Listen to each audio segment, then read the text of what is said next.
What is up, guys? Welcome back to the channel and welcome to today's football preview video. For today's video, we will be covering day 2 of match day 3 in the UEFA Champions League. So please join me as I talk just a little bit about this titanic clash that is kicking off on Wednesday, the 22nd of October at the Santiago Bernabeu Stadium in Madrid. For this one, Spanish heavyweights Real Madrid host Italian juggernauts Juventus.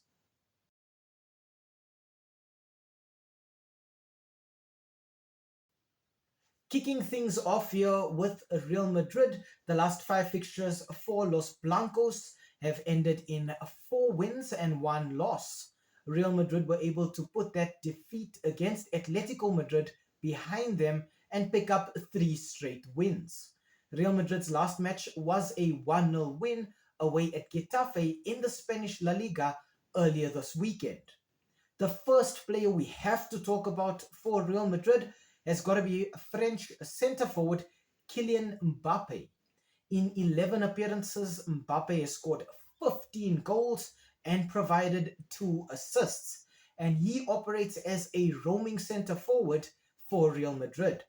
Kylian Mbappe is quick, he is direct, and he is a lethal finisher who knows how to make the most out of any space left behind the opposition defenders.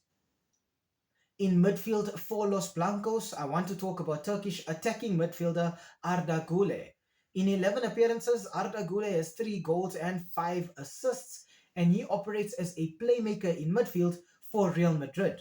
Arda Güler is very talented in terms of his passing ability and his dribbling talent, and I think it allows him to just inject a whole lot of creativity into Real Madrid's midfield.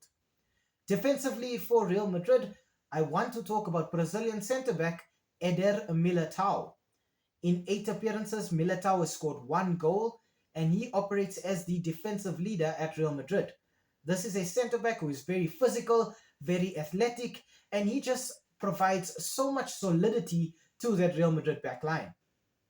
Tactically for Real Madrid, coach Xabi Alonso wants his team to just attack. It doesn't matter whether it's on the counter or whether it's playing a possession style of football, just attack. And to that end, we have seen this team lining up in a 4-2-3-1 formation. Real Madrid have creativity and goal threats all over the pitch. They have some very strong, powerful defenders who can score from set pieces, midfield geniuses who can conjure up moments of magic anywhere around the box, and then a speedy front line that ensures that they have just a second and they're able to make it count and score goals.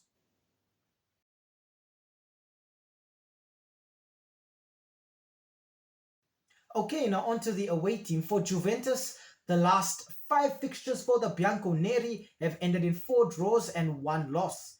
That really is not good at all for this team, and it's actually been 6 games without a win after Juventus beat Inter Milan 4-3 in the Derby d'Italia.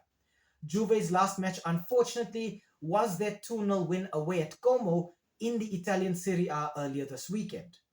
The first player to talk about for Juventus has got to be Serbian centre-forward Dusan Vlahovic. In 9 appearances, Vlahovic has scored 4 goals and provided 1 assist, and he operates as a pure target man for Juventus. Dusan Vlahovic is quick, he is strong, and he's that type of centre-forward who just looks to power through the opposition backline. Out wide for Juventus, I want to talk about Turkish left winger Kenan Yildiz. In 9 appearances, Yildiz has provided 4 assists and scored 2 goals, and he will be operating as an inverted winger on that left flank for Juventus. Kenan Yildiz will be looking to combine his awareness and his dribbling ability to just provide so much creativity for Juventus on that wing. Defensively for the Bianconeri, I want to talk about Italian centre-back Federico Gatti. In 7 appearances, Gatti has just a single goal, but he is the defensive rock at Juventus. Gatti is aggressive, he is strong, and he uses his abilities to defend very well, but also to provide a threat from set pieces for Juventus. Tactically for the Bianconeri, coach Igor Tudor wants this team to stay solid and just control the game. To that end, I think Juventus will be lining up in a 3-4-2-1 formation. Juventus are a team that likes to play with a lone, strong center forward who just leads the line on his own, a wingback on each flank who's able to stretch the play, and then a back trio that just provides so much stability and covers for one another at all times. This is a setup that has brought Juve a lot of success in the past, and I think Igor Tudor knows that, and he knows that it's a strategy that can still be relied upon even today.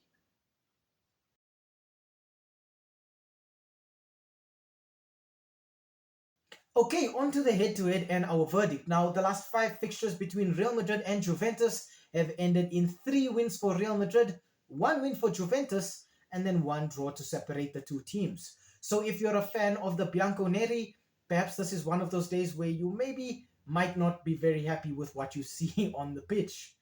In terms of goal output in those last five fixtures, Real Madrid have scored 10 goals, while Juventus have managed just half of that with 5 goals of their own.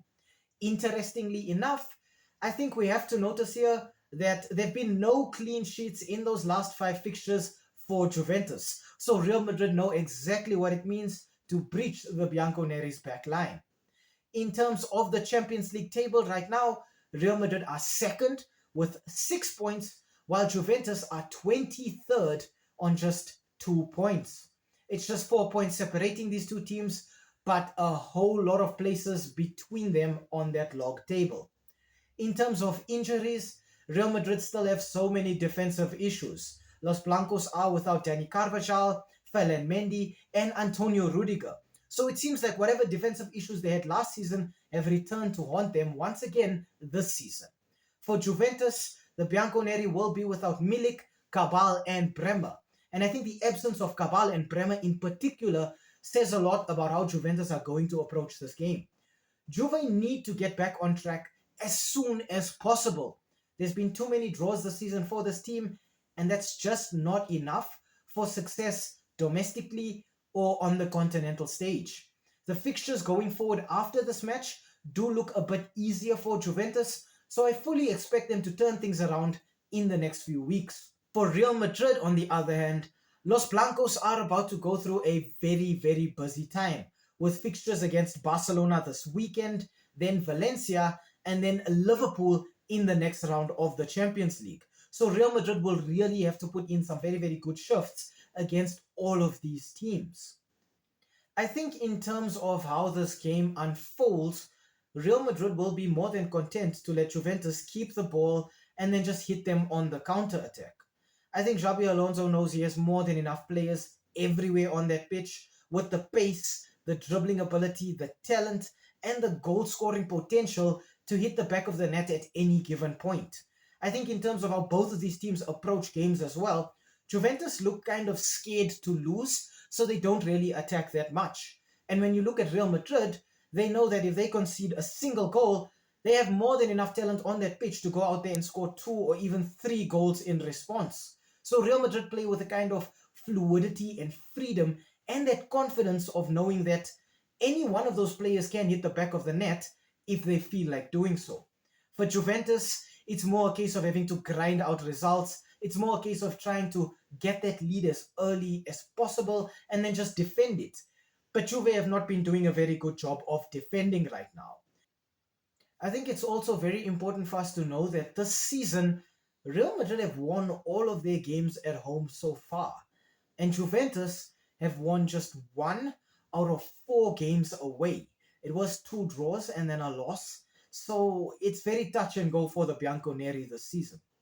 I think knowing that statistic in particular, that Real Madrid are so dominant at home and that Juventus are so tame away from home, means that this fixture is stacked heavily against the Bianconeri, and with good reason.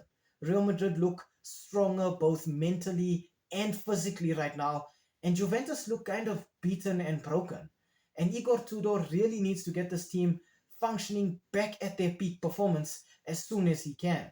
But I think knowing that they have just 24 hours to think up of something incredible against Real Madrid, I just don't see it happening. It's too little time, And I think also with all of the injuries that Juve have to important defenders, it just means they look even more fragile to a Real Madrid team that has the likes of Vinicius Jr., Kylian Mbappe, Rodrigo, Jude Bellingham, Arda Güler, all of these players who can just score goals. And that's exactly what I expect Real Madrid to do, to go out there against Juventus and score goals. My score prediction for this one is going to be Real Madrid 2, Juventus 0.